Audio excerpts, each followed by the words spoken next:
आज के कार्यक्रम के माननीय अध्यक्ष पूजनीय राघवानंद जी महाराज, इस शिव कल्याण केंद्र के अध्यक्ष माननीय दिनेश जी, विश्व हिंदू परिषद के केंद्रीय कोषाध्यक्ष और प्रख्यात नेत्र सर्जन माननीय डॉक्टर श्याम जी, और जिनकी प्रस्तुति, जिनकी कविता और जिनका अभिनय और जिनका भाषण सुनने के लिए आप सब लोग आए हैं, वो हमारे ही एक भाई मित्र बाबा सत्यनारायण जी और आप सभी धर्मनिष्ठ देशभक्त भाई और बहनों, इस शिव कल्याण केंद्र के और रुग्ण सेवा सदन के इस वार्षिक समारोह में आप सब लोग यहाँ आए। मैं पहले आप सबका स्वागत करता हूँ, आप सबका अभिनंदन करता हूँ। हम भारत माता के सपूत हिंदू राम के भक्त हैं, तो पहले जरा उसकी जयकार करते हैं। बोलो भारत माता की, हिंदू धर्म की जय श्री राम। भाइयों बहनों, इस शिव कल्याण केंद्र के जो मंत्री, सचिव या सेक्रेटरी इस नाते से काम करते हैं, हमारे श्रीनिवास जी राजा, उन्होंने शिव कल्याण के द्वारा क्या क्या कार्यक्रम कर रहे हैं उसका जरा, उनको समय कम पड़ा, लेकिन वो एक चित्र उन्होंने हम सभी के सामने प्रस्तुत किया कि कितने बड़े पैमाने पर यहां काम चल रहा है। मैं तो लगभग 35 साल पहले यहां आया था और 1993 से तो लगातार आ रहा हूं, बीच में जरा 2 साल में आना कम हो गया। तो उस समय की क्या परिस्थिति थी और आज कैसा स्वरूप है, और भविष्य का जो चित्र उन्होंने हमारे सम्मुख रखा, तो 2-3 साल के बाद कितना एक बड़ा प्रकल्प यहाँ साकार होने वाला है, हम सभी ने अनुभूति अभी आपको मिलेगी। लेकिन उन्होंने जो बताया, इसलिए ये सारे टीम को, ये सारे समिति को मैं पहले उनका सबका अभिनंदन करता हूँ। जब उस समय सारा संघर्ष था, नाम तो लेने की आवश्यकता नहीं किन्होंने यहाँ कष्ट दिए, परंतु मुझे याद आता है हमारे उस समय के महानगर के संगठन मंत्री थे, बाद में केंद्र के मंत्री बने, वो स्वर्गीय भास्करराव मुंडले जी की। उस समय मुंबई महानगर के मंत्री थे हमारे कृष्ण कुमार सिंधी जी की, उनके साथ सहते हमारे सीताराम नगरकर जी की। उनके बाद जो यहाँ थोड़े से ध्यान देते थे वो अरुण जी हंडा और नानाजी मुशर्रफ और हमारे हरि आत्माराम जी और गोविंद जी, उनका सभी का मार्गदर्शन वहां उस समय मिलता था। लेकिन इस सारे प्रकल्प के लिए उसकी पूछताछ करना, मार्गदर्शन करना, कोई कठिनाई आई तो कठिनाई दूर करने के लिए प्रयत्न करना, काम करने वाले कार्यकर्ताओं का मनोबल नहीं गिरना चाहिए, इसलिए उनको संभालना, उनको प्रेरणा देना, ये काम श्रद्धेय स्वर्गीय माननीय अशोक जी सिंघल जी ने जीवन भर किया। आज हम सब लोग यहाँ एकत्रित आए हैं 16 नवंबर, रविवार का दिन है, इसलिए 16 नवंबर हो गया। लेकिन हम सब जानते हैं कि 2 दिन के बाद बुधवार दिनांक 19 नवंबर को माननीय अशोक जी सिंघल जी की 11वीं पुण्यतिथि है। आज से 10 साल पहले 19 नवंबर 2015 को वो भगवान के पास चले गए, हम सभी को छोड़कर। उनके ही नाम से ये रुग्ण सेवा सदन चल रहा है। माननीय अशोक जी का नाम जानता नहीं ऐसा कोई हिंदू भारत में या दुनिया में नहीं होगा। इतना जबरदस्त काम उन्होंने अपने सारे जीवन में किया। वो अत्यंत मल्टी डायमेंशनल, अंग्रेजी में कह सकते हैं, ऐसे चतुरस्त्र महान इस पद्धति के नेता शब्द को अलग अलग करते हैं, लेकिन ऐसा महान व्यक्तिमत्व थे। अशोक जी का नाम लेने के बाद सभी के मन में आता है पहले राम जन्मभूमि का आंदोलन। अभी बिल्कुल 8 दिन के बाद, 9 दिन के बाद 25 नवंबर को जब भव्य राम मंदिर का 1.5 साल पहले लोकार्पण, भगवान की मूर्ति की प्राण प्रतिष्ठा का कार्यक्रम हो गया, उस मंदिर का सारा काम पूरा हो गया और 25 नवंबर को माननीय प्रधानमंत्री जी और पूजनीय सरसंघ चालक जी दोनों के करकमलों के द्वारा अयोध्या के राम मंदिर में ध्वजारोहण का कार्यक्रम होने वाला है। तो राम मंदिर का सारा काम पूरा हो जाएगा। जिस मंदिर ने आंदोलन में अपने भारत में सामाजिक, सांस्कृतिक, आर्थिक और राजनीतिक परिवर्तन लाया, उस सारे राम जन्मभूमि आंदोलन का अपने संगठन में कभी व्यक्ति को क्रेडिट नहीं दिया जाता है, क्योंकि सामूहिक निर्णय होता है। लेकिन इस सारे आंदोलन के जिसको हम कैप्टन कह सकते हैं, सेनापति कह सकते हैं, तो वो नाम है स्वर्गीय श्रद्धेय माननीय अशोक जी सिंघल जी का। मैं तो उस समय छोटा था, महाराष्ट्र का काम करता था, लेकिन उस आंदोलन के एक के बाद एक जो सारे कार्यक्रम आए, कितने प्रेशर आए, कितना विरोध हो गया, कितने संकट आए, समस्या आई, लेकिन माननीय अशोक जी का नेतृत्व उस सारे आंदोलन में था, इसलिए वो आंदोलन सभी दृष्टि से सफल हो गया। सारे दुनिया के इतिहास में इतना बड़ा आंदोलन आज तक हुआ नहीं है कि जिस आंदोलन के द्वारा 3 लाख गांवों में संपर्क किया और करोड़ों लोगों की सहभागिता हो गई। विदेश के लोगों ने भी कहा कि भारत के 500 साल के इतिहास में हिंदू समाज ने स्वयं जागरूक होकर, असर्टिव होकर एक जबरदस्त आंदोलन खड़ा किया और उसमें वो सफल हो गए। तो इससे सारी शक्ति, बुद्धि, कर्तृत्व, चतुरता, क्या क्या विशेषण लगा सकते हैं, वो स्वर्गीय माननीय अशोक जी सिंघल जी की थी। और उनके ही नाम से यहाँ एक प्रकल्प रुग्ण सेवा सदन का प्रारंभ 9 साल पहले हो गया। माननीय अशोक जी के स्मृति दिन के निमित्त कार्यक्रम है, इसलिए मैं उनके संदर्भ में जरा और 2 मिनट बोलना वाला चाहता हूं। माननीय अशोक जी में केवल राम जन्मभूमि का आंदोलन नहीं, अभी यहाँ बाबा सत्यनारायण जी मौर्य बैठे हैं, उनके प्रेरणा स्रोत माननीय अशोक जी सिंघल ही थे। उनके ही प्रेरणा से बाबा सत्यनारायण जी 1986 में अयोध्या आए और सारे अयोध्या में जो एक वायुमंडल अपने चित्रों के द्वारा बाबा सत्यनारायण जी ने बनाया, मैं जब 1988 में वहां गया था तो मैंने स्वयं उसका अनुभव किया और माननीय अशोक जी ने इनका हमारा वहां उस समय कार्यक्रम में परिचय करके दिया था कि राम जन्मभूमि आंदोलन के साथ साथ माननीय अशोक जी ने वेदों की रक्षा करने के लिए भी जबरदस्त काम किया। आज विश्व हिंदू परिषद के द्वारा भारत में लगभग 18 वेद पाठशाला चल रही है। वो सारी वेद पाठशाला शुरू होनी चाहिए। जो घनपाठी है उनका सम्मान मिलना चाहिए और सारे भारत में वेदों का पुनरुज्जीवन और एक जागरण होना चाहिए। इसलिए जीवन भर माननीय अशोक जी ने प्रयत्न किया।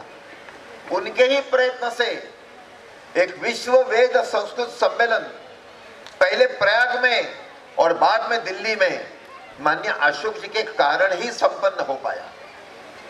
और चैरिटी बिगिंस एट होम, उन्होंने अपने सारे भाई भतीजे सभी को प्रेरणा दी और माननीय अशोक जी सिंघल परिवार का जो घर है वहां प्रयाग में, उस घर में ही वेद पाठशाला का निर्माण हो गया। वहां उन्होंने जगह दी और उनके ही छोटे भाई पीयूष जी, उनके द्वारा वहां उसका निर्माण हो गया 2 जगह। तो केवल वेदों का विषय नहीं, हमारे बाबा जी ने जैसे आज एक पुस्तक का प्रकाशन हो गया, वैसे तो उन्होंने सैकड़ों पुस्तकें लिखी है। कि मुझे याद है जब राम जन्मभूमि का आंदोलन की बात शुरू हो गई तो गौ रक्षा के संदर्भ में एक चित्रमय पुस्तिका सत्यनारायण जी ने बनाई थी मुंबई में ही उसका उद्घाटन हो गया। तो वो गोरक्षा और गो सेवा का विषय है। तो ढांचा गिरने के बाद विश्व हिंदू परिषद पर प्रतिबंध आ गया, तो माननीय अशोक जी ने अपनी पूरी ऊर्जा गो रक्षा के लिए लगाई। सारे देश में बड़े पैमाने पर गो रक्षा होनी चाहिए, अनेक कार्यक्रम किए। 1995-96 में प्रयाग में तो लाखों युवकों का एकत्रीकरण हुआ। गाय नहीं कटने देंगे, गाय नहीं, देश नहीं बंटने देंगे, ये नारा दिया गया। लाखों की संख्या में गौवंश की रक्षा विश्व हिंदू परिषद के माध्यम से हुई कि गौ रक्षा के लिए संघर्ष जैसा करना चाहिए, गाय की सेवा भी करनी चाहिए। इसलिए गौ रक्षा एवं संवर्धन नाम की संस्था का भी गठन हो गया माननीय अशोक जी की प्रेरणा से। 300 से ज्यादा नई गौशालाओं का निर्माण हो गया। 100 से ज्यादा जगह पंचगव्य औषधि निर्माण केंद्र का प्रारंभ हो गया। और इतना ही नहीं, तो जो किसान यहाँ ढाणू उमरगांव के पास एक साबे जी नाम के किसान है, उन्होंने एक बहुत अच्छा प्रयोग किया था जैविक खेती, ऑर्गेनिक एग्रीकल्चर का। माननीय अशोक जी वह 2 बार आके गए, विश्व हिंदू परिषद की बैठक में उनको बुलाया और सब जगह ऐसी गोवंश आधारित खेती होनी चाहिए, इसका उन्होंने आग्रह किया। ऑर्गेनिक एग्रीकल्चर, गोवंश आधारित खेती और भारतीय नस्ल की गाय, इसका प्रचार प्रसार उन्होंने जबरदस्त पैमाने पर किया। जैसा गौ सेवा का विषय है, विश्व हिंदू परिषद धार्मिक सांस्कृतिक संगठन है, सामाजिक संगठन है। साधु संतों के मार्गदर्शन पर, उसके आधार पर विश्व हिंदू परिषद का काम चलता है। जिनकी प्रेरणा से विश्व हिंदू परिषद की स्थापना हो गई, वो स्वर्गीय श्रद्धेय राष्ट्रीय स्वयंसेवक संघ के द्वितीय सरसंघचालक पूजनीय श्री गुरुजी, उनके संतों के साथ बहुत आत्मीय संबंध थे। और पूजनीय श्री गुरुजी के बाद जबरदस्त पैमाने पर साधु संतों के साथ जिनका संबंध था, और सारे साधु संतों भी बड़े भाई और बड़े अपने गुरु भाई इस नाते से जिनको सम्मान देते थे, ऐसा व्यक्ति, ऐसा महान व्यक्तित्व माननीय स्वर्गीय माननीय अशोक जी सिंघल। भारत के सभी संप्रदायों के सारे प्रमुख संतों के साथ अत्यंत आत्मीय संबंध थे। और जो माननीय अशोक जी का उनके साथ जो अत्यंत नम्रता का व्यवहार था, मुझे याद आ रहा है, पंढरपुर में एक कार्यक्रम था, तो पंढरपुर के सारे प्रमुख संतों की बैठक थी। प्रमुख 30-35 संतों को बुलाया था। संतों तो पहले आए थे और माननीय अशोक जी के लिए एक उच्चासन बनाया था। जैसे माननीय अशोक जी आए तो वहां के हमारे स्वर्गीय हरिभक्त परायण भास्कर महाराज जी उनको वहां लेकर गए। तो अशोक जी ने कहा, महाराज जी यहाँ बैठने का केवल आप ही बैठ सकते, ये स्थान मेरे लिए नहीं है, मैं तो आपका शिष्य हूं, आपका सेवक हूं। और उन्होंने कहा, जैसे ये सब बैठे ऐसी एक चटाई लेकर आओ, दरी लेकर आओ, मैं भी वहीं बैठूंगा, मैं यहां नहीं बैठ सकता हूं। सभी संतों को आश्चर्य लगा। 1 घंटे की बैठक थी, लेकिन बैठक के बाद सभी संतों ने कहा कि इतना बड़ा महान व्यक्तिमत्व जिनकी प्रेरणा से हम काम करते हैं, लेकिन वो कितने विनम्र है। ये जो विनम्रता है ना, जिसमें विनम्रता होती है वही व्यक्ति बड़ा बनता है। उसका एक मूर्तिमंत आदर्श माननीय स्वर्गीय माननीय अशोक जी सिंघल। ऐसे जो अनेक काम उन्होंने किए, वैसा ही उनका एक जबरदस्त काम माने सेवा के संदर्भ में मुझे याद है, लगभग 20-22 साल पहले 2002-2003 में माननीय अशोक जी ने कहा था कि जितने सारे सेवा के काम चलते हैं, इतने 100 से ज्यादा अपने ट्रस्ट है, उनकी एक बार बैठक होनी चाहिए। कहाँ करेंगे? उन्होंने कहा मुंबई में करेंगे। और मुंबई में बैठक हो गई। राष्ट्रीय स्वयंसेवक संघ के जो बाद में सरकार्यवाह बने, वो माननीय भैया जी जोशी वहां आए थे, और भी अनेक लोग आए थे। उस समय जो माननीय अशोक जी ने 2 सत्र लिए कि सेवा का काम बढ़ाने के लिए हम किस पद्धति से प्रयत्न करना चाहिए। भारत में जहां जहां सेवा के काम चलते थे, वहां सब जगह माननीय अशोक जी जाते थे। जहां जहां विश्व हिंदू परिषद का काम है, वहां सत्संग शुरू होना चाहिए, सेवा का काम शुरू होना चाहिए, इस नाते से वह आग्रह रखते थे। हम जो सेवा कर रहे हैं सामाजिक समरसता के लिए, हम जो सेवा कर रहे हैं धर्मांतर रोकने के लिए, उस नाते से सेवा कार्य बढ़ने चाहिए। जहां जहां संवेदनशील क्षेत्र है, जहां जहां धर्मांतरण होता है, वहां सब जगह विश्व हिंदू परिषद के सेवा के काम चल रहे हैं, चलने चाहिए, ऐसा हर बैठक में वो आग्रह भी रखते थे और कार्यकर्ताओं को प्रेरणा भी देते थे। ऐसे एक महान विभूति के स्मृति के निमित्त आज हम सब लोग यहाँ एकत्रित आए हैं और मैं शिव कल्याण केंद्र का अभिनंदन करता हूँ। जब ये रुग्ण सेवा सदन की बात निकली उस समय मैं भी आया था, तो उन सभी ने मिलकर निर्णय लिया कि जो रुग्ण सेवा सदन 2016 में उसका प्रारंभ हो गया, हम जो करेंगे तो सेवा के लिए और सारे हिंदू समाज के जागरण के दृष्टि से जो उन्होंने जीवन बंद प्रयत्न किया वो श्रद्धेय माननीय अशोक जी के नाम से। तो इसलिए माननीय अशोक जी सिंगल रुग्ण सेवा सदन उस कार्यक्रम में आप सब लोग आए माननीय अशोक जी का पुण्य स्मरण करने के लिए और ये कार्यक्रम और ये कार्य आगे बढ़ाने के लिए इसलिए मैं फिर से आप सबका स्वागत भी करता हूं और अभिनंदन भी करता हूं। भाइयों बहनों, ये सेवा का काम है। हम सब लोग ये सेवा कार्य क्यों करते हैं? अब यहाँ हरिपाठ का विमोचन हो गया तो संत तुकाराम महाराज जी, संत ज्ञानेश्वर महाराज जी जो वारकरी संप्रदाय के हैं, भारत में जो ख्यातनाम संत है उनमें संत ज्ञानेश्वर महाराज और संत तुकाराम महाराज जी का नाम अग्रक्रम से लेना पड़ता है। तो संत तुकाराम महाराज जी ने कहा था, जे का रंजले गांजले त्यासी म्हणे जो आपुले, तोची साधू ओळखावा देव तेथेची जाणावा। जो गरीब है, पीड़ित है, उनको जो अपना मानता है और अपना मानकर अपना भाई अपना बहन मानकर उनकी सेवा करता है, सभी प्रकार का सहयोग करता है, वो सच्चा साधु है और भगवान वहां जाता है। विश्व हिंदू परिषद सेवा का काम करती है संत तुकाराम महाराज जी के इस वचन को याद दिलाते हुए। पूजनीय स्वामी विवेकानंद जी ने कहा था, नर सेवा नारायण सेवा। आदमी की सेवा करना यही तो भगवंत की सेवा है। उस नाते से विश्व हिंदू परिषद सेवा का काम करती है, दया के लिए नहीं, सहानुभूति के लिए नहीं, भाईचारे के नाते से।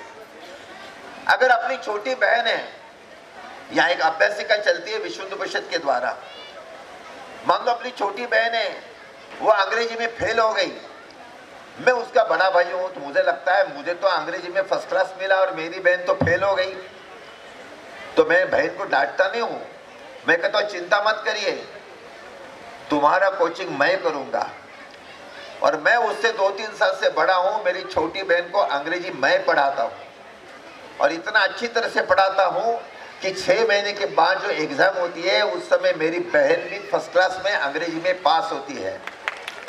अब ये काम मैं क्यों करता हूं? उपकार के लिए नहीं करता हूं, दया के लिए नहीं करता हूं, ये मेरी छोटी बहन है, मेरा उसका रिश्ता है, तो भाईचारे के नाते मेरा कर्तव्य बनता है कि मैं जैसा होशियार हूं वैसे मेरी बहन भी बननी चाहिए। ये जो भाव है ना, इस भाव का नाम है सेवा। विश्व हिंदू परिषद इस नाते से सेवा का काम करती है। ये जो सारा हिंदू समाज है, इट इज वन फैमिली, ये एक परिवार है। इस परिवार का कोई एखादा घटक अगर आर्थिक दृष्टि से दुर्बल है, वहां अगर शिक्षा के दृष्टि से उसको सुविधा नहीं मिलती है, आरोग्य की सुविधा नहीं मिलती है, तो भाईचारे के नाते मेरा कर्तव्य बनता है कि वो सुविधा उसको मिलनी चाहिए। वो कर्तव्य का भाव है, भाईचारे का भाव है, दया कर सहानुभूति का नहीं। ये बात सही है कि दूसरे का दुख देखकर जिसके आंखों में आंसू नहीं आता, माने संवेदना जिसके हृदय में जागृत नहीं होती, वो सेवा का काम नहीं कर सकता। लेकिन संवेदना कब जागृत होती है? संवेदना जागृत होती है आत्मीयता के कारण, दया और सहानुभूति के कारण नहीं। तो ये जो आत्मीयता का भाव है वो विश्व हिंदू परिषद का सारे सेवा कार्य का आधार है, नींव है, बेस है। और उस नाते से सारे भारत में और विदेश में भी विश्व हिंदू परिषद के हजारों सेवा के काम चलते हैं। आज सारे भारत में विश्व हिंदू परिषद के कुल मिलाकर 6500 माने 6500 सेवा के काम चलते हैं। उसमें 122 अपने छात्रावास चलते हैं, शेड्यूल कास्ट, शेड्यूल ट्राइब्स और बिलो पॉवर्टी लेवल के जो परिवार है उनके बच्चों के लिए, लड़के और लड़कियों सभी के लिए 33 अपने अर्भकालय अनाथ आश्रम चलते हैं, जिसको आज हम बाल कल्याण केंद्र कहते हैं। 600 अपने विद्यालय चलते हैं, जिसमें से 500 से ज्यादा विद्यालय ये जनजाति क्षेत्र में, माने वनवासी आदिवासी क्षेत्र में चलते हैं। 1600 अपने मेडिकल सेंटर्स चलते हैं, जिसमें वीकली डिस्पेंसरी से 50 बेडेड हॉस्पिटल तक इस रेंज में अपनी सारी सेवा के काम चलते हैं। अपने रुग्ण सेवा सदन इसी मेडिकल सेंटर का एक हिस्सा है। विश्व हिंदू परिषद के द्वारा, जैसे अभी आपने बताया कि 60 जगह अपनी संस्कार शाला चलती है, आज अपने परिषद के द्वारा 1000 से ज्यादा जगह शहरी क्षेत्र के झुग्गी झोपड़पट्टियों में अपनी संस्कार शाला चलती है। जनजाति क्षेत्र में 5वीं, 6वीं और 7वीं के जो जनजाति के बच्चे हैं उनका कोचिंग होना चाहिए और उन पर संस्कार भी होना चाहिए। इस नाते से 1250 जगह जनजाति के क्षेत्र में, आदिवासी गांवों में विश्व हिंदू परिषद के द्वारा प्रतिभा विकास केंद्र चलते हैं। स्वावलंबन के लिए, for self sufficient point of view या कौशल विकास के दृष्टि से ऐसे अनेक सेवा के काम विश्व हिंदू परिषद के द्वारा चलते हैं। और 80% सेवा के काम झुग्गी झोपड़पट्टियों में, अनुसूचित जाति के बस्तियों में और अनुसूचित जनजाति के गांवों में चलते हैं। इस सेवा के द्वारा जैसा वो स्वावलंबी बनने चाहिए, आर्थिक दृष्टि से सुसंपन्न बनने चाहिए, शिक्षा की सुविधा होनी चाहिए, आरोग्य की सुविधा होनी चाहिए, उसी के साथ साथ विश्व हिंदू परिषद काम करती है, वहां हिंदुत्व का संस्कार होना चाहिए। जो उच्च नीचता है, छुआछूत की बीमारी है, सामाजिक भेदाभेद है, इस सेवा के द्वारा जो जागरण करते हैं, वो जागरण के द्वारा वो भेदाभेद समाप्त होने चाहिए, ये भी अपना प्रयत्न है। और जिस धर्म के हम हैं वो अपना सनातन धर्म है, वो अपना जो हिंदू धर्म है, वो हिंदुत्व का जागरण हो, धर्मांतरण समाप्त हो और परावर्तन की प्रक्रिया शुरू हो, इस नाते से अपना प्रयत्न है। कैसा हुआ? अब यहाँ हमारा तलासरी में जो वनवासी कल्याण केंद्र चल रहा है, उसके भी माननीय अध्यक्ष जी यहाँ बैठे हैं सामने। तो आपने जो अनेक काम ऐसे छोटे बड़े चलते हैं तलासरी की, तो आपको जानकारी है, लेकिन मैं एक राजस्थान के प्रकल्प की जानकारी देता हूँ, क्योंकि आज अपने जो प्रमुख अतिथि थे, जो उनको एक जगह जल्दी जाना था इसलिए वो गए, वो हमारे बजाज साहब, तो वो तो मूलतः राजस्थान के ही है, तो और भी हैं। देखो, जैसे तलासरी जनजाति क्षेत्र में चलता है विश्व हिंदू परिषद का पहला प्रकल्प, वैसा ही 1985 के आसपास विश्व हिंदू परिषद का प्रकल्प शुरू हो गया राजस्थान के बांसवाड़ा विभाग में। बांसवाड़ा, डूंगरपुर, सांगवाड़ा, प्रतापगढ़, ये जो सारा एरिया है, वहाँ 76% पॉपुलेशन जनजाति की है, शेड्यूल्ड ट्राइब्स की है। ईसाइयों का काम वहां 150 साल से चल रहा है। विश्व हिंदू परिषद ने 40 साल पहले वहां पैर रखा, लेकिन आज वहां 200 से ज्यादा अपने विद्यालय चलते हैं। उसमें 80% प्राइमरी स्कूल है, हाई स्कूल भी है और हायर सेकेंडरी स्कूल भी है। 16 अपने छात्रावास चलते हैं। 45 अपने पूर्णकालिक कार्यकर्ता है। जब वहां पहला स्कूल शुरू कर दिया तो 3 महीने उस स्कूल में एक भी छात्र आया नहीं। वो हमारा जो टीचर था वो केवल मक्खी मारने के लिए बैठता था, कोई आता ही नहीं था। वो हर 2 घंटा गांव में घूमता था, बच्चों को भेजो, अरे शिक्षा से क्या होने वाला है, हम काम करने के लिए जाते हैं, हमारे छोटे बच्चों को तो यही बच्चा संभालता है, वो नहीं आएगा। 3 महीने के बाद पहला बच्चा आया स्कूल में। आज सारे बांसवाड़ा विभाग में शिक्षा के दृष्टि से क्रांति हो गई है, क्रांति 100%। सभी गांवों में स्कूल है। विश्व हिंदू परिषद के तो 200 है, वहां तो 700 से ज्यादा गांव है। सभी गांवों में स्कूल, सरकारी स्कूलों में भी आमूलचूल परिवर्तन आ गया, अनेक प्राइवेट स्कूल आ गए। अभी वहां एक भी बच्चा नहीं है कि जो स्कूल में जाता नहीं, लड़का भी नहीं और लड़की भी नहीं, सारे के सारे स्कूल में बने। केवल इतनी बात नहीं, जो हिंदुत्व का भाव जो जागृत हो गया, पिछले साल बांसवाड़ा में 500 गांव में गणेशोत्सव हो गया। 25 साल पहले विश्व हिंदू परिषद ने पहला गणेशोत्सव शुरू किया। अभी परिषद को कोई प्रयत्न करना नहीं पड़ता है, सारे गांव वाले स्वयं स्फूर्ति से गणेशोत्सव मनाते हैं। वो सारे 500 से 500 गांव में भजन मंडली शुरू हो गई। हर साल वो सारे भजन मंडलियों का एकत्रीकरण होता है। गीता जयंती के दिन हजारों लोग आते हैं, सारे भजन मंडलियां 24 घंटा भजन कीर्तन चलता है वहां।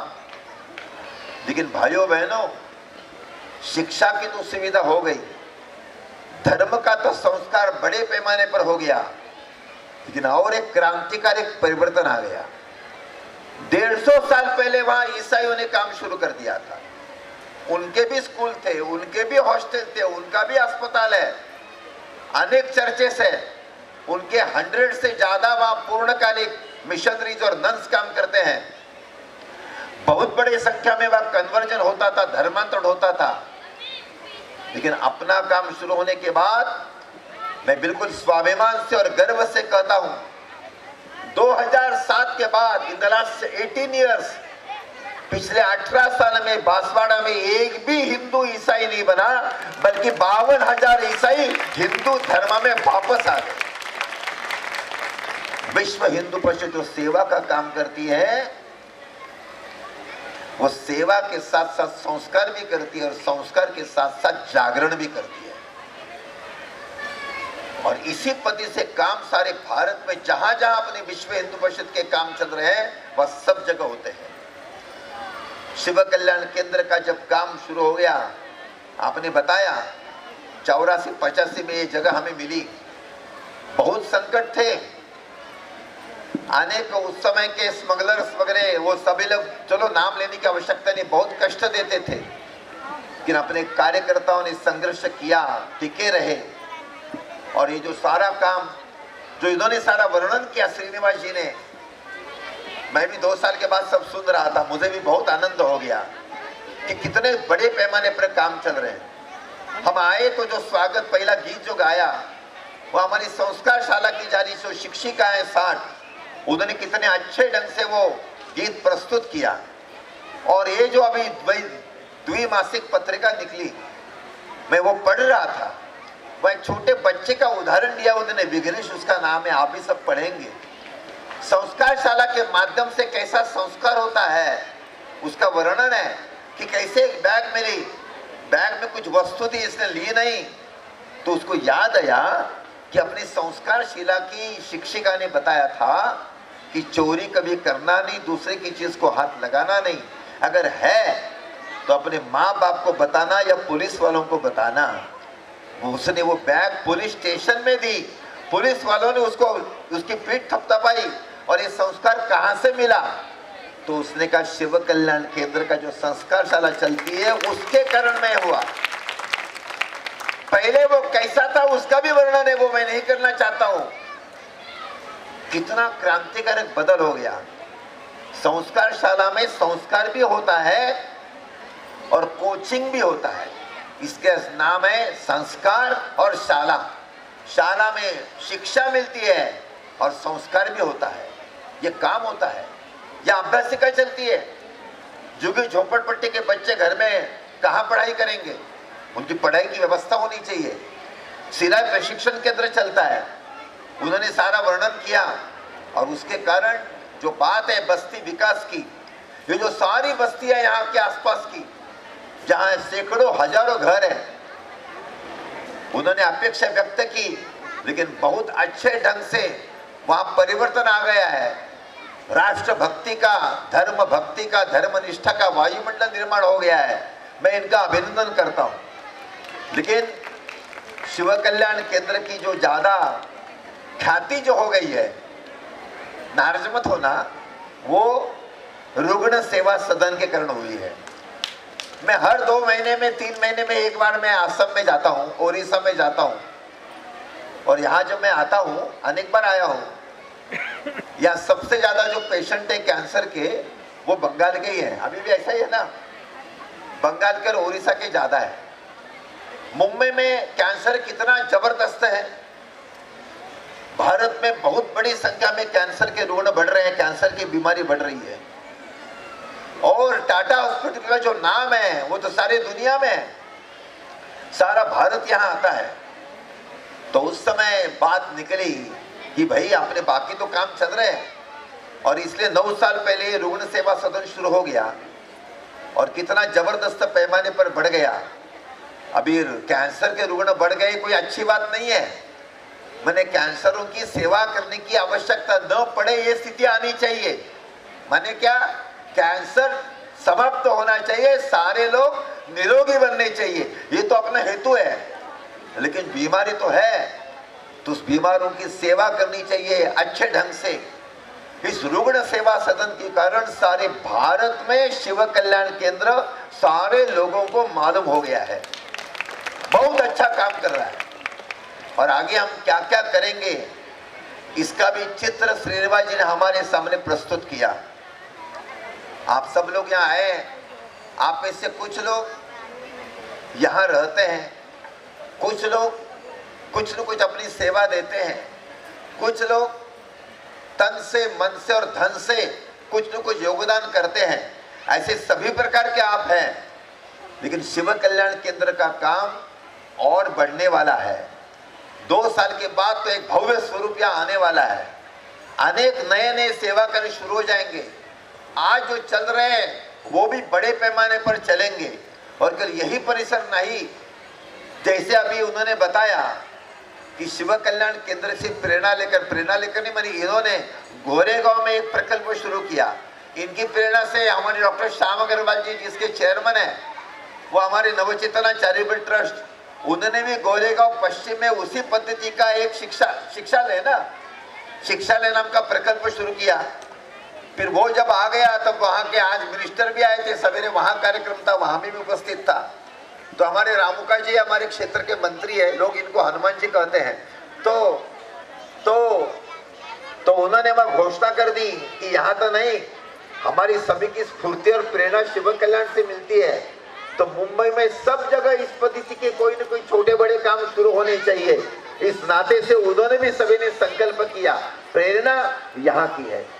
तो ये सारे काम चलते हैं, केवल मुंबई में नहीं, सारे भारत में इस पद्धति के सेवा कार्य चालू होने चाहिए। विश्व हिंदू परिषद का संकल्प है, आप सभी के सहयोग से वो संकल्प निश्चित रूप से पूरा होगा, ऐसा मुझे विश्वास है।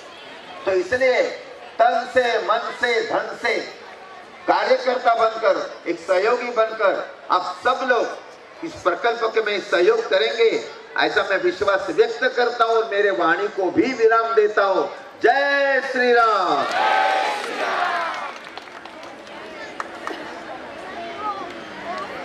जय श्री राम। बहुत बहुत धन्यवाद विनायक जी। तो कार्यक्रम में अंत में इस मंचीय कार्यक्रम में आशीर्वचन होंगे पूज्य स्वामी जी महाराज द्वारा। उसके बाद फिर बाबा जी द्वारा एक शाम देश के नाम, ऐसा एक रंगारंग कार्यक्रम का प्रस्तुति होगी। तो बाबा जी के आशीर्वचन के बाद उनकी प्रस्तुति होगी।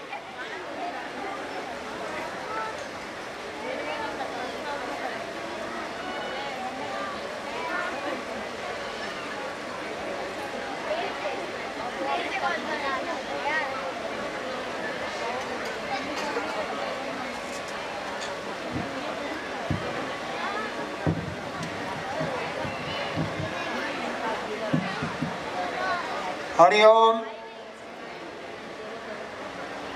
3 बार ओम शब्द का उच्चारण करेंगे। पहले मैं करूंगा, फिर आप लोग करेंगे, क्योंकि ओम ही जो है वही परमात्मा का प्रिय नाम है। हर एक का नाम 1 से 2 भी हो सकता है, 3 भी हो सकता है। कुछ नाम सबको प्रिय होता है, तो किसी को उसके प्रिय नाम से बुलाते हैं तो प्रसन्न होते हैं। तो परमात्मा भी जो घट घट के वासी हैं, हम आप प्रत्येक जीवों के अंदर ही विराजमान हैं। उन्हीं के शक्ति से हम काम करते हैं। हमारा भोजन भी पचता है, इसलिए उनका उच्चारण करेंगे।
मन आप अनुभव करें शांत हुआ होगा।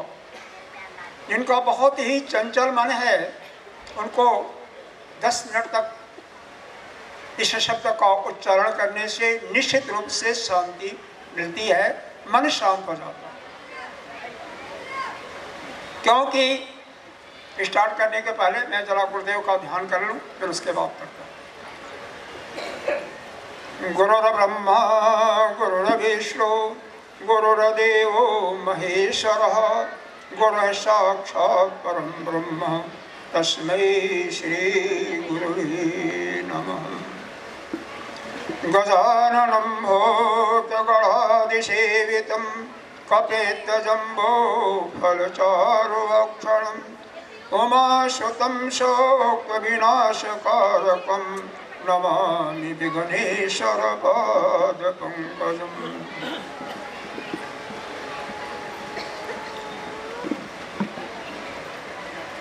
यहाँ पर हम लोग एकत्रित हुए हैं, उसके विषय में सभी को पूरा ज्ञान, काफ़ी कुछ ज्ञान प्राप्त हो गया। पूरा तो कभी होता ही नहीं किसी चीज़ का। जब तक मनुष्य का यह स्वभाव है, जब तक उसको कुछ मिलता नहीं है, लाभ क्या होगा, तब तक वह किसी काम को करने के लिए, यहाँ तक कि किसी से बात करने के लिए भी अग्रसर नहीं होगा। आपका लाभ क्या होगा, क्या मिलना है? देखो बताया गया है, यह निष्काम जो सेवा यह संस्थान कर रही है, पहले उसके विषय में भी हिंदू परिषद यह संस्था कब से चली उसके विषय में एक सेंटेंस में बोलता हूँ। 29 अगस्त 1964 इसी बॉम्बे में ही, यह जो आपने देखा होगा कि पवई के अंदर ही स्वामी चिन्मयानंद सरस्वती के नाम से एक बहुत बड़ा आश्रम है। उसी आश्रम के तहत, उसी के अंतर्गत हुआ था। इसमें भाग लेने वाले KM. Munshi ji, M.S. Walekar RSS के बहुत प्रसिद्ध कार्यकर्ता थे। S.S.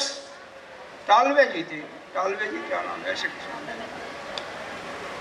और वहीं पर यह निर्णय लिया गया कि विश्व हिंदू परिषद का एक समिति का गठन किया गया। वहीं पर गठन किया गया। उसके पहले अध्यक्ष हमारे दादाजी, दादा गुरु या परम गुरु स्वामी चिन्मयानंद सरस्वती जी, यह S.S. टालवे जी यह उसके मंत्री बने। इस परिषद ने, इसका मुख्य उद्देश्य था विश्व के समस्त हिंदुओं को एकत्रित करना, उनका संगठन करना, हर एक को यह भान कराना कि हम क्या हैं, जितने भी अन्य वर्ग हैं आप जानते हैं कितने सुसंगठित हैं। चाहे क्रिश्चियन लीजिए, पारसी लीजिए, मुस्लिम को तो जानते ही हैं, इस्लाम धर्म के, चाइनीज किसी में भी जाइए, तो वह जो है अपने धर्म के प्रति, अपने देश के प्रति कितना उनका संगठन मजबूत है उसको देखिए। अभी भी हालांकि विश्व हिंदू परिषद, आरएसएस, भारतीय जनता पार्टी, अन्य अनेक घटक इसके, बजरंगबली है, बजरंग दल है, हिंदू महासभा थी, शायद उसका विलय हो गया बीजेपी में, मुझे विलय हो गया, हिंदू महासभा का विलय हो गया, अभी विलय नहीं, अलग ही है। तो सभी इसी मुद्दे पर काम कर रहे हैं, लेकिन फिर भी अभी हम उस कार्य में पूर्ण रूप से सफलता तो, और सफलता पूर्ण रूप से तो होता, पूर्ण तो होता ही नहीं किसी चीज़ का, हर एक चीज़ चलते जाना है। कैसे होगा? नित्य प्रति अगर हम आत्मचिंतन करें तभी उसके विषय में हम आगे बढ़ सकते हैं। जैसा कि संस्था कर रही है, प्रतिवर्ष यहाँ पर जो अशोक सिंघल जी हैं, 20 वर्ष तक पहले आरएसएस के कार्यकर्ता थे और 20 वर्ष तक यह विश्व हिंदू परिषद के कार्यकारिणी अध्यक्ष हुए थे। 2015 में मेरे ख्याल से 10 साल के पहले उनका स्वर्गवास हो गया, 15 में हुआ। दिल्ली में इनका कार्य क्षेत्र दिल्ली, यूपी, राजस्थान और हरियाणा था विशेषकर। उस समय में बहुत पुरानी बात है, कम से कम 25-30 साल हो गया होगा, मेरी मुलाकात इनसे भी हुई थी। बहुत नम्र स्वभाव, जैसा कि बताया गया। संगठन पक्ष तो इतना जितना कहा जाए उतना ही सशक्त था इनका, और उनके नाम से ही यह जो संस्था का श्री गणेश किया गया। आज हम जहाँ पर एकत्रित हैं, 9वां वर्ष का इसका उद्घाटन, जन्मदिन तो नहीं कर सकते हैं, स्थापना दिवस, उसका स्थापना का 9वां वर्ष का हम मनाने के लिए यहाँ पर एकत्रित हुए। और इस 9 वर्ष के अंतर्गत आपने सुना होगा, याद भी होगा, 22,000 से ज़्यादा, 17 से ही बता रहे हैं, ज़्यादा रोगियों का, जो कि एक ऐसी महामारी है, कैंसर सभी जानते हैं, अन्य असाध्य रोग भी, और किन लोगों को यहाँ पर आते हैं, किन लोगों को, झुग्गी झोपड़पट्टी में रहने वाले गरीबों को नित्य निरंतर सेवा प्रदान करके सबका कल्याण करने में यह संस्था लगी हुई है। वास्तव में सेवा ही भक्ति का पहला सूत्र है। भज सेवाया क्या है? सेवा, सेवा ही भजन है। भजन का पहला यंग सेवा से ही प्रारंभ होता है, और जिसके अंदर सेवा करने का गुण नहीं है, सेवा नहीं कर सकता, वह भक्ति कभी भी नहीं कर सकता। और नहीं तो आप गुरुद्वारे में जाएं, सीखें, वहां पर नई विवाहित दुल्हन आती है, वह भी सुबह जो है गुरुद्वारे में जा करके पूरी सेवा करती है। हमने स्वयं देखा अमृतसर में। दूसरा भक्ति का सूत्र, जैसे कि पांडे जी ने अभी बताया, देश पांडे जी ने,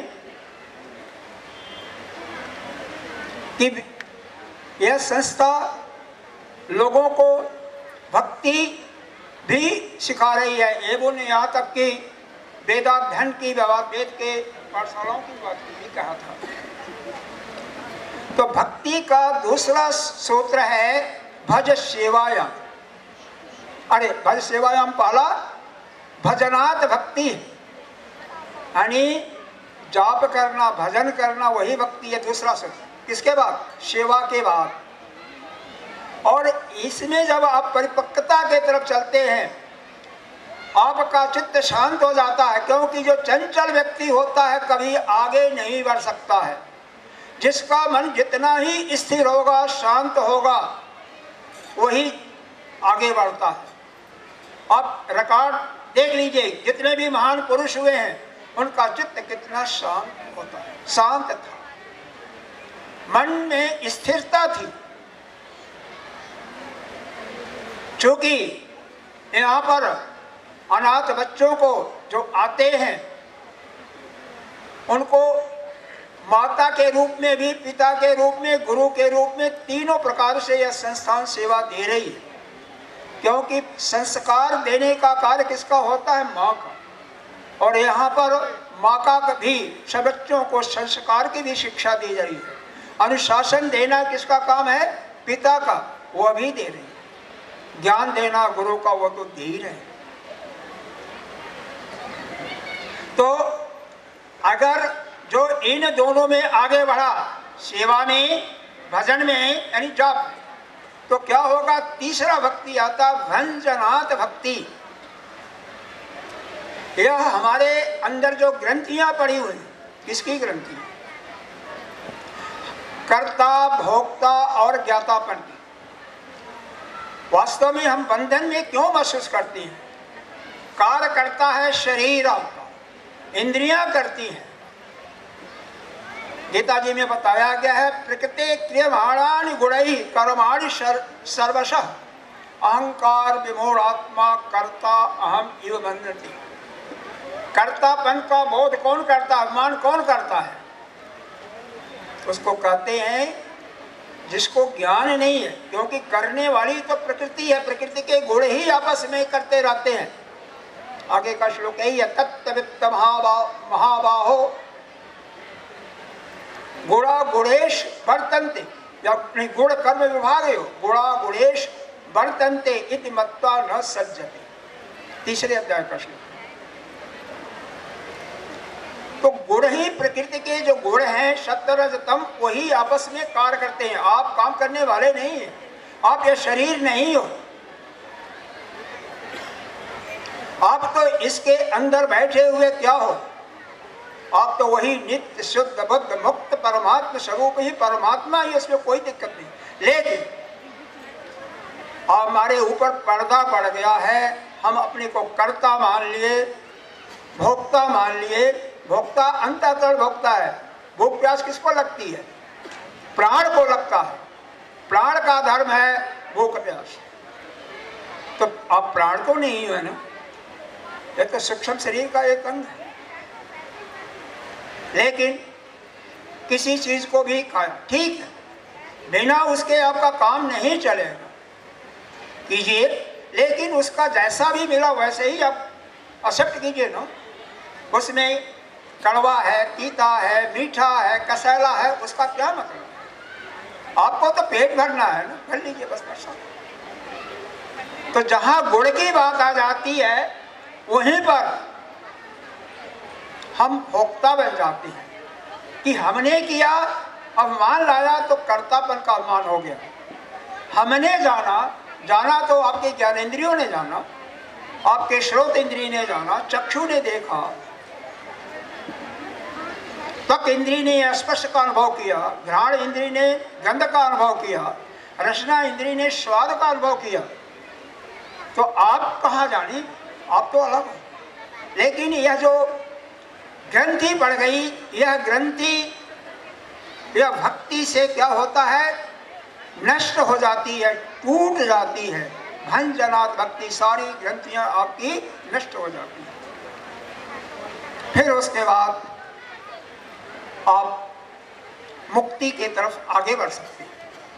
एक इसमें जनकपुर का नाम सुना होगा, मिथिला का, जहाँ पर माता जानकी, अरे अशोक सिंघल जी इस राम मंदिर के निर्माण में बहुत अहम भूमिका निभाया था इन्होंने, जिनके नाम से सेवा संस्थान चल रहा। लेकिन एक उनका ऐसा सौभाग्य नहीं हुआ कि मंदिर की समाप्ति तक रह सके। वो तो नहीं हुआ।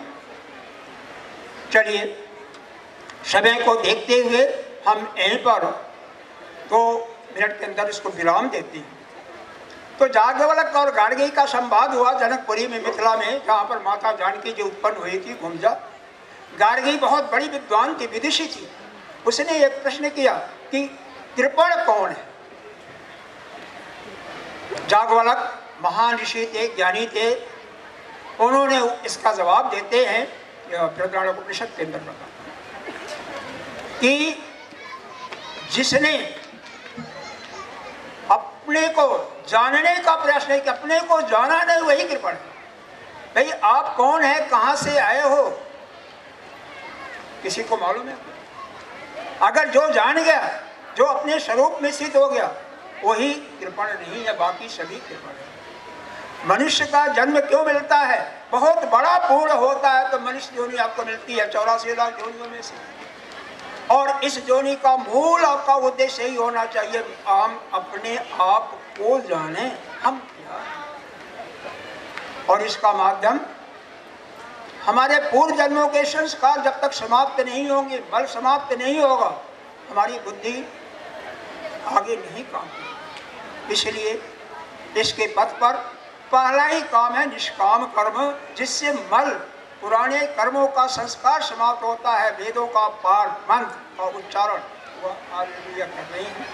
बहुत बहुत इस संस्था में काम करने वाले जो यहाँ के अधिकारीगण हैं,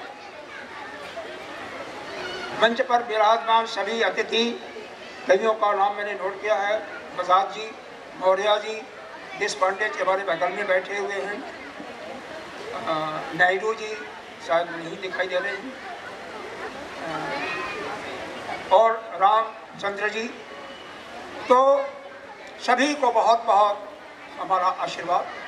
आप सभी जो जिसके योग्य है वह सेवा किसी लेने की इच्छा होगी तो उसका लाभ आपको नहीं मिलेगा, क्योंकि वह सकाम कार्य के रूप में हो जाएगा। निष्काम करेंगे तभी आपका अंतःकरण शुद्ध होगा, और बिना अंतःकरण शुद्ध हुए ज्ञान आपके अंदर टिक नहीं पाएगा।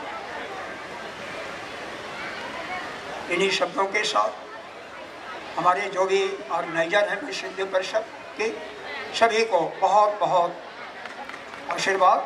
और हम यही भगवान से प्रार्थना करते हैं कि आगे के आने वाले समय में, जैसा कि इन्होंने वो अभी बताया था आपको कि 2 लाख स्क्वायर फुट पर शायद एक बहुत बड़ा बिल्डिंग तैयार करने वाले हैं, तो उसका न्यू पड़ जाए तो बहुत सुंदर है। कम से कम ज़मीन इनके हाथ में आ गए तभी तो पड़ेगा, बिना उसके नहीं होगा। इन्हीं शब्दों के साथ मैं अपनी वाणी को विराम देता हूँ। सभी को धन्यवाद।